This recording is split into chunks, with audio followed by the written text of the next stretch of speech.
नमस्कार। ओम जय श्री कृष्ण। लल योग साधना के इस वीडियो में आप सभी का हार्दिक स्वागत है, अभिवादन है। दोस्तों, आज के वीडियो में हम जानेंगे दो अति महत्व की श्वसन क्रिया के बारे में, जिसका नाम है लघु श्वसन और यौगिक श्वसन। क्यों हमें ये दोनों श्वसन क्रिया के बारे में बहुत बारीकी से जानना और सीखना जरूरी है? क्योंकि आगे जाके हमें कपालभाति और अनुलोम विलोम प्राणायाम सीखने में ये दोनों क्रियाएं बहुत ही सहायक होने वाली है। आगे मैंने जो एक वीडियो अपलोड किया था यौगिक श्वसन के बारे में, उसमें ये दोनों श्वसन क्रिया के बारे में जिक्र है ही, फिर भी मुझे ऐसा लगा कि इस दोनों श्वसन क्रिया को आप बहुत बारीकी से जानें और सीखें। इसी सोच को लेके आज का वीडियो बनने जा रहा है। मैं चाहता हूं आप इस वीडियो को अंत तक जरूर देखें। अगर आप लल योग साधना चैनल में नए जुड़े हैं तो चैनल को सब्सक्राइब अवश्य कर लें और बेल आइकन को भी अवश्य दबा दें। और वीडियो के अंत में अगर वीडियो आपको पसंद आ गया तो लाइक, शेयर और कमेंट भी जरूर कीजिएगा। तो आइए दोस्तों, सीखते हैं दो श्वसन क्रियाएं, जिसका नाम है यौगिक श्वसन और लघु श्वसन।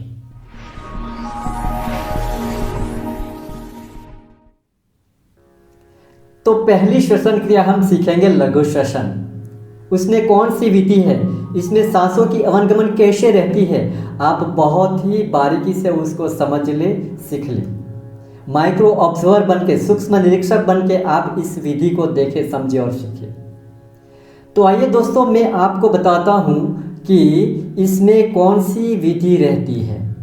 सबसे पहले तो आप अपने आसन जो बिछाया है इस पे बैठ जाए, स्थिर सूक्ष्म आसनम। जिस आसन में आपको स्थिरता लगे वो आसन में आप बैठ जाइए। दोनों हाथों को ज्ञान मुद्रा में घुटनों के पास रखिए। इसमें सांस एक बार लेनी है और 3 बार में छोड़नी है, यानी कि एक बार पूरक करना है और इसी पूरक को 3 रेचक में छोड़ना है। देखिए कैसे होती है इसकी विधि।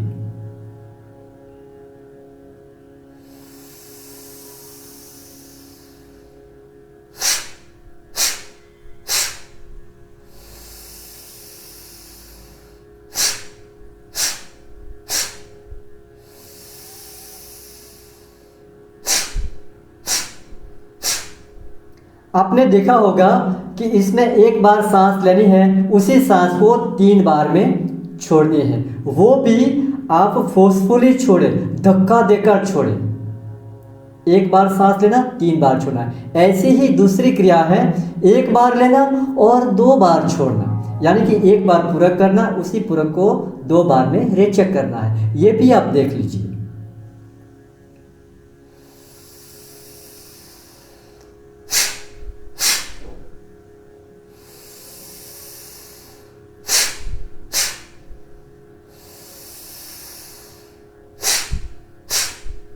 आपने देखा होगा इसमें हमने एक बार सांस ली और 2 बार में छोड़ी, और 2 बार में पूरी की पूरी सांस से बाहर निकल जानी चाहिए। ऐसा नहीं कि आधी अधूरी सांस हम छोड़ें। और इसी विधि को हम एक बार में लें, एक बार में छोड़ें, यानी एक बार पूरा करें, एक बार में रेचक करें। देखिए ये कैसे होती है।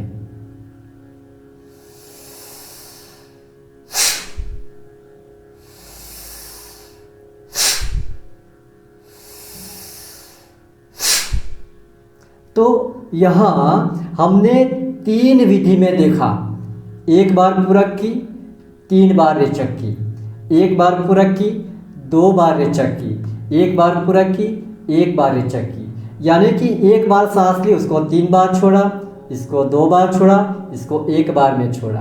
और छोड़ते वक्त आपको ध्यान रखना है कि उसको धक्का देके छोड़ना है, जोर देके छोड़ना हो, फोर्सफुली छोड़ना है।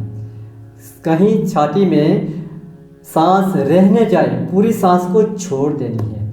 ये है लघु श्वसन। और दूसरी श्वसन क्रिया है जिसका नाम है यौगिक श्वसन।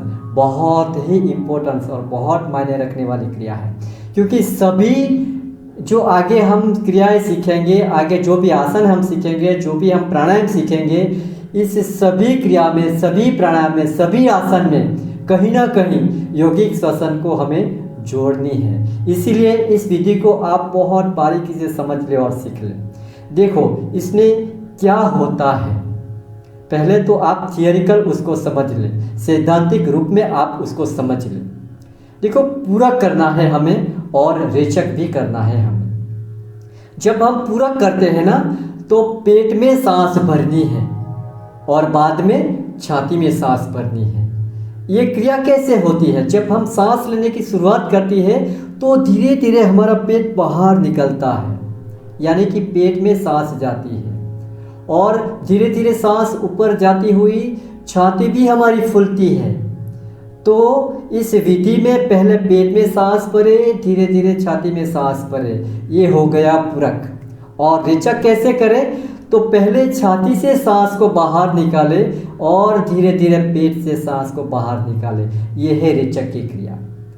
तो आप उसको समझना है तो कैसे समझ लें, तो पेट में सांस भरे फिर छाती में सांस भरे, निकालते वक्त पहले छाती से सांस निकाले फिर पेट से सांस निकाले। आपको ये समझ होना चाहिए कि जब हमारी सांस पेट में जाती है तो वाकई में ये पेट में सांस नहीं जाती, ये फेफड़े में ही सांस जाती है, लेकिन कैसे वो हम समझ लेंगे। तो हमारे ये जो पेट है, ये जो हिस्सा है आगे का, ये इसमें जठर है पहले, और जठर के ठीक ऊपर एक पर्दा रहता है जिसको उरुदर पटल कहा जाता है, जिसको डायाफ्राम कहा जाता है। ये डायाफ्राम फेफड़े और जठर के बीच में रहता है। जब हम सांस लेते हैं, पेट में सांस भरने की बात करते हैं, तो जब हम सांस भरते हैं तो डायाफ्राम जो है नीचे की ओर जाता है, जिससे हमारा पेट जो है बाहर निकलता है और फेफड़े के निचले हिस्से में ज़्यादा प्राणवायु जाती है। निचला हिस्सा जो है उसको फूलने में जगह मिल जाती है, इसलिए ज़्यादा प्राणवायु जाते हैं। और धीरे धीरे हम जब ज़्यादा प्राणवायु भरते हैं, ज़्यादा सांस लेते हैं, तो ऊपर की ओर जाता है, ऊपर की ओर सांस जाती है, तो छाती की जो छाती है वो भी हमारी फूलती है और फेफड़े का उपला हिस्सा है उसको भी जगह मिल जाती है फूलने के लिए। तो इस तरह हम ज़्यादा सांस ले पाते हैं। हम पेट में भरते हैं सांस और छाती में सांस भरते हैं, तो हम नॉर्मल जो सांस लेते हैं उससे कई गुना ज़्यादा हम सांस इस क्रिया में हम ले पाते हैं। और जब हम सांस छोड़ते हैं तो पहले छाती अंदर जाएगी, हम सांस छाती से पहले निकालें और फिर पेट अंदर जाएगा, यानी कि पेट अंदर सिकुड़ेगा, तो पेट से भी सांस पूरे बाहर निकल जाएगी। ये विधि है। अगर मैं आपको प्रायोगिक रूप से दिखाता हूँ तो आप अच्छी तरह से उसको ऑब्जर्व कर देख लें और सीख लें।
आपने देखा होगा कि जब हम सांस ले रहे थे तो पहले पेट बाहर आ रहा था, धीरे धीरे छाती फूल रही थी। जब हम सांस छोड़ रहे थे तब छाती अंदर जा रही थी, पेट अंदर जा रहा था।